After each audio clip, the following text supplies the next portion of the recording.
So, chapter 27. We're looking at the slave community, so we're looking at the American South. And your book talks about the southern colonies as being the places where slavery flourished. They were also a bit underdeveloped.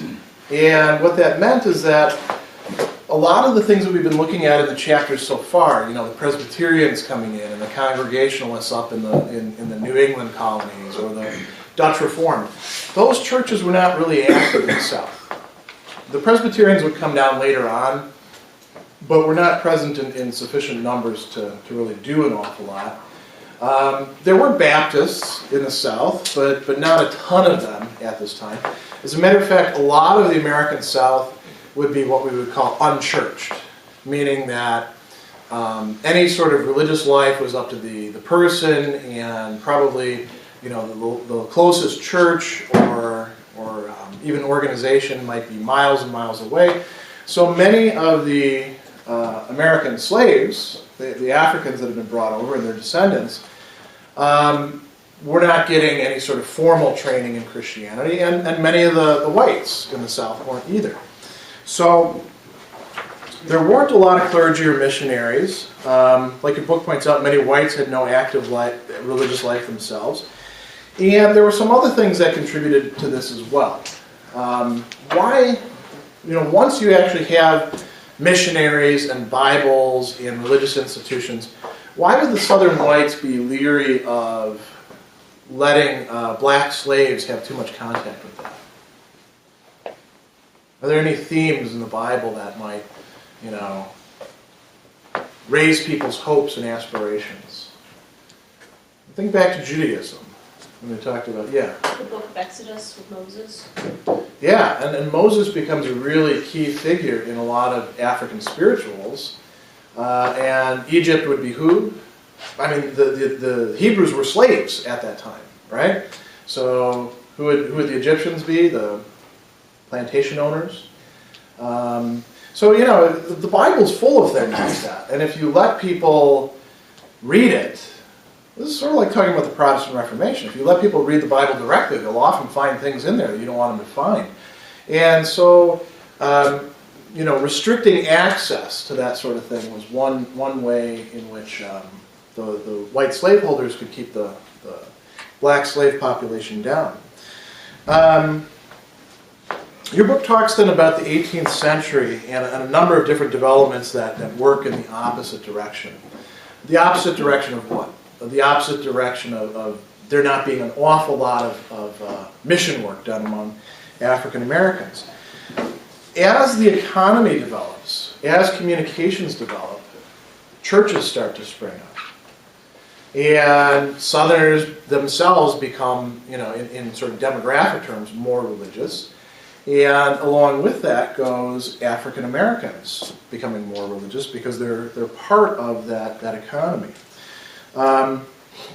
Some of the worries that they had was, well, if you let these people be baptized, then they'll become part of the religious community. And then how are Christians supposed to treat each other? Are they supposed to enslave each other, generally? No. So there were worries that if you allowed baptism, then, baptized slaves, it starts, saying, we're equals. And that would really go not only against cultural mores, but the economy of the South was intrinsically dependent on slavery. So, your book talks about colonial legislatures making sure that wasn't actually going to be the case. There was some mission work, not an awful lot, more of it towards whites than towards blacks. Your book also points out Catholics in Louisiana and Maryland, including slaveholding Jesuits, were more conscientious than most in providing some religious instruction. But for the most part, they're kind of left on their own. Then your book talks about the Great Awakening, and we've focused on this quite a bit. Why is the Great Awakening important? Well, it raises certain denominations. What are some of the denominations that you remember being really small before the Great Awakening and then start sort of taking off? Any come to mind? Yeah. The Baptist Church? Yeah, it started off being just two little churches in Rhode Island. And by the end of the 18th century, there's quite a few of them. By the end of the 19th century, they're one of the dominant forces in American Protestantism. And some of that growth takes place in the South. So remember how we talked about Baptist churches being very portable, very easy to move from place to place, to spring up? Baptists and Methodists are coming out of the Great Awakening, and they're doing some mission work in the South. Now, we got to be a bit careful in thinking about the history involved here, because it's not as if the Baptist churches came down south and immediately started missionizing African American slaves. Instead, sometimes there would be, looking at the Baptist model and doing things along those lines without actually being in any sustained contact with them. And then later on, when you ask, well, what denomination are you? It would be easier to say Baptist than Methodist than other things as well. So, your book talks about something they call the invisible institution. What they mean by this is sort of indigenous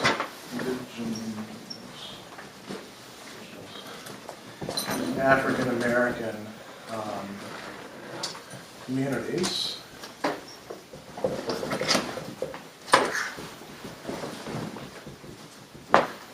Of religion, where religion is taking place. So they say the more authentic indigenous Christianity that emerged among the slave communities between the Great Awakening and the Civil War is frequently described as the invisible institution. Why? Because it's invisible from the outside, and it doesn't have any sort of legal status. These are people who are being sort of placed at the very bottom of the social hierarchy. So what went on with that? There's very little organization, but there's a lot of ferment. There's a lot of sort of new ideas, new approaches coming in.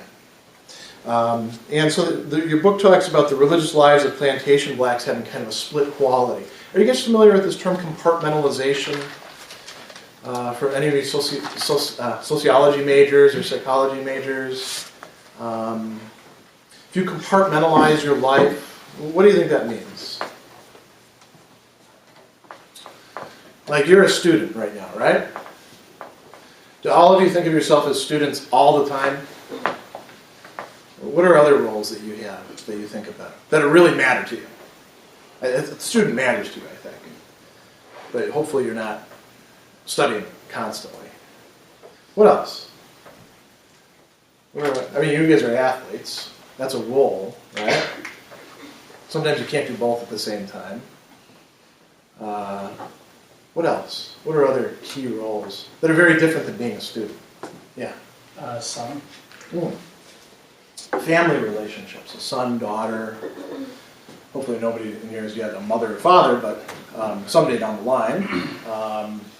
Brother, sister, that sort of thing. That's very different than being a student. And you might have certain expectations of yourself as a son or daughter that are radically different from that of being a student. For example, under the FERPA law, your mom and dad can't see your grades. Back in the day, they could. And you sort of straddle two different worlds. You go home on vacation, and now, I don't know, do they still treat you somewhat like a kid? Some of your parents? You're still the little boy or girl. And you say, I'm 20, I'm 21, I'm 22. You got to knock this off. I'm old enough to do X, Y, Z. There's that tension there, right? And that's what we call compartmentalization. When you start splitting your life into these different things. You might end up doing that later on with work and with family, having two very different ways of looking at the world. So that happens with plantation blacks. Why? Because there's this desire of white to utilize Christian teachings, like they say, especially certain texts of Paul that say slaves should obey their masters, to reinforce a spirit of obedience.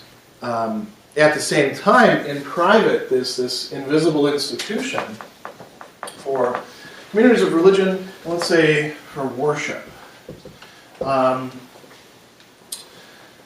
They're carrying this out as well, and this is part of their life experience. This is part of their culture. So what's going on? There's a number of different aspects to this that your book points out. And it talks about this mode of Christianity being something like a folk religion that combines elements from the European and African heritage. So what are some of these characteristics? One is preachers as centers of the community. Preachers who are based on charisma rather than education. And why? Well, because it was illegal to actually educate African Americans. To teach a slave how to read or write was a punishable offense, even in some of the northern states, but definitely in the South. In large part so that they wouldn't be able to read and use the Bible to say, hey, the Bible's kind of against this, or hey, what about that Moses guy and this story over here? Charisma means having sort of this personal connection, being able to be a good speaker, and that's what made somebody a preacher. You didn't have to be ordained. You didn't have to be able to necessarily even read. Your book also talks about folk or formulaic preaching. You could think of this as having something like a repertoire of stock phrases and ways of thinking about things that you could then build into something like a sermon. How many of you have had to do public speaking in your classes? Okay, how many of you like doing public speaking? Just a few of you? Okay. Those of you who like doing public speaking, did you always like doing it? Or did you have to learn how to get comfortable with it? What made you get comfortable with it? Practice. Okay, so practice consists in actually like getting up and doing it. When I first started teaching, I was kind of nervous about getting in front of a class. My first classes, I suppose I must have been a bit nervous or anxious. It helps if you actually have some structure. Did they ever teach you to use like note cards, things like that? Now imagine the note cards are in your head, and you're carrying around the same stock of basic note cards all the time. Because you're probably not just giving a speech for class, you're going to be giving these same sort of speeches your entire life. It's similar to what many of you are going to do on the job in the workplaces that you're going out into, in the disciplines that you're studying. There are certain basic ideas that you're going to keep using over and over and over again. You don't want to have those written down. You want to actually have those available to you in your mental file cabinet. And it works that way with preaching too. Preaching in this respect is very similar to what poetry used to be like. Poets, before things started being written down, I don't know if you guys know this from your history of literature. For instance, Homer. How many of you read the Iliad or the Odyssey? Okay, probably like it was required reading in high school or something like that. You may not have enjoyed it that much, but here's why I'm bringing that up. Before that stuff was written down, it was passed down orally, and these bards would have that same mental file cabinet up in their head of stock phrases that they would use over and over and over again. And for instance, in the Odyssey and in the Iliad, what is that word you have allowed to escape from the gates of your mouth? That's a stock phrase that pops up over and over and over again. Why do they keep saying the same repetitive stuff? Because that's easy to remember, and you can fit it into the genre of the narrative. In this case, the narrative is going to be something about salvation, something about Christian life. So this reliance on stock ideas and phrases is very important. Another thing that they talk about is the call-response pattern. This is where the preacher would be saying something which should evoke a response directly after that from the audience. Call, response, call, response. There's a back and forth kind of rhythm with this. It's very participatory. We don't do this much in education, do we? Imagine that I was to come in and I was going to be more like a motivational speaker. You know, how are you doing today? And then you all say, okay. And then I say, no, how are you really doing today? Right? And then, great. And we go back and forth like that. That's what call response is like. And it produces a kind of feeling of being involved.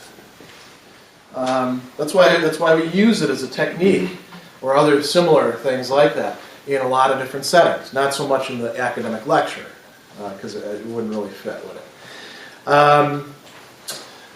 We also talk about incorporation of dance and movement. They talk in particular about the ring shout, a highly rhythmic counterclockwise shuffle dance in which the whole body participates in the movement.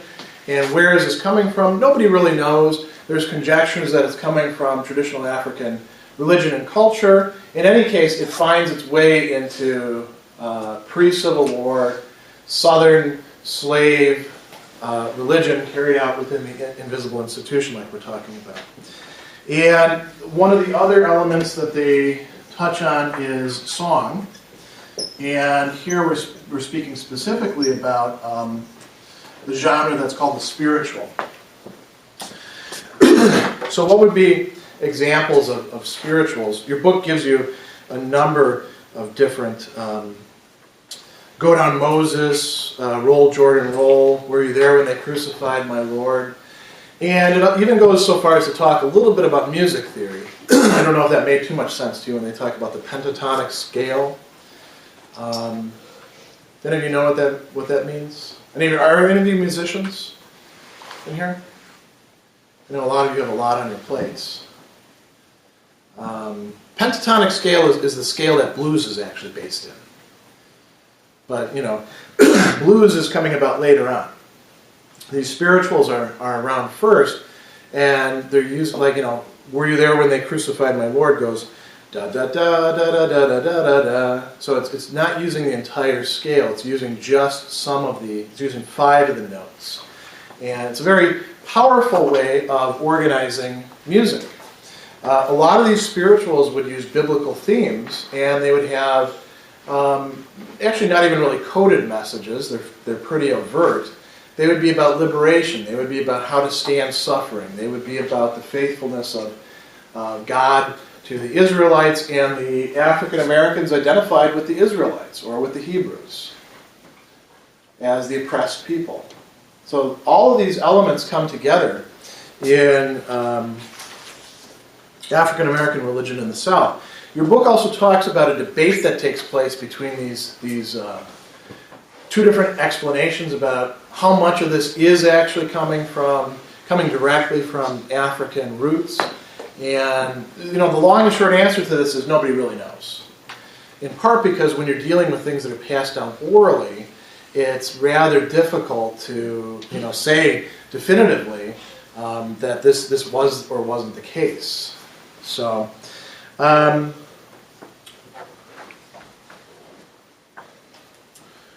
where it ends is in talking about,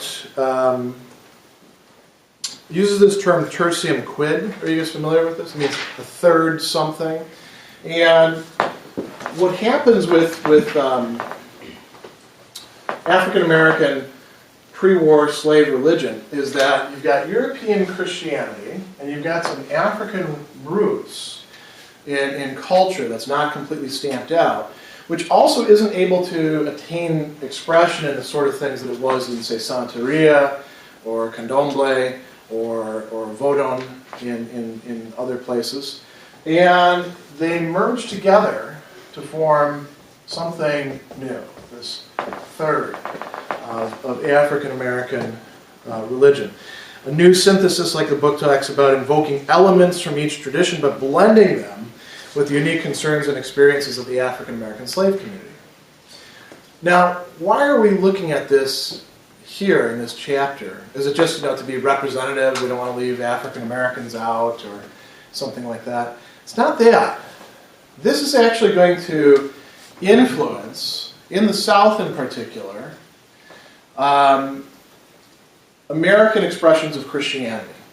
And not just within the African American community, but also in the wider community, more through culture than through religion. Think about, for example, spirituals and the role those play in American musical history.